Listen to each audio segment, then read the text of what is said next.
Evo sad jedan vic iz naftalina. Jeste mator, ali je meni ono, jedan od omiljenih. Radnja vica se dešava u Crnu Goru, u neku zabit, a tamo je običaj da se žene ne udaju ako nijesu nevine. I sad bila jedna Crnogorka koja je mala 3 ćeri, ostala rano udovica, pa sama odgajila tu djecu i dođe red na najstariju da se uda. Ona dođe do majke i kaže: majko, ja bi da se udam. Kažu: daj se ćeri, šta je problem? Kaže: pa ne mogu majko, ja nijesam nevina. Kaže: to će da rešimo. Skoliko si nje bila? Kaže: 5-6. Kaže: to jeste problem. Ti jednu petardu da naguraš dole, kad dođe prva bračna noć, njima dođe do trenja, ovaj će da zapne, to će da pukne, on će misli da ti je probio himen i uzet će te za ženu. I tako i bi. Dođe prva bračna noć, ova stavi petardu neprimetno, krene ovaj zapne ko životinje, dođe do trenja, puče petarda. Kaže ona njemu: a viđu li jadan moje nevinosti? Kaže: viđu jadna, uzimam te za ženu. Prođe neko vreme, dođe red na srednju da se uda. Ona dolazi do majke i kaže: majko, ja bi da se udam. Kaže: daj se ćeri, šta je problem? Kaže: ne mogu majko, ja nisam nevina.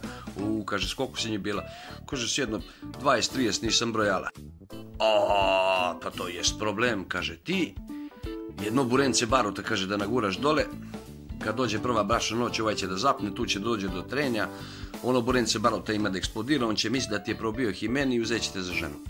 I ovo tako i uradi. Stavi burence baruta dole, prva bračna noć, zapne djetić ko zmaj, pokida, razumeš, pukne ono sve. Kaže ona njemu: a viđu li jadan moje nevinosti? Kaže: viđu jadno, uzimam te za ženu. Grmiš. Prođe neko vreme, dođe red na najmlađu da se uda, jel te?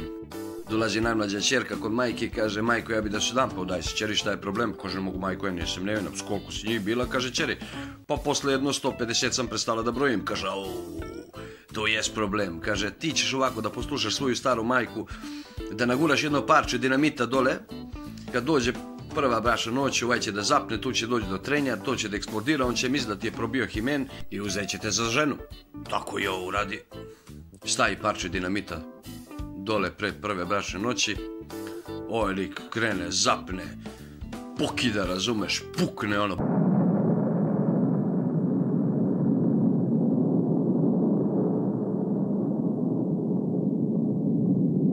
Eksplozija, sačuvaj Bože.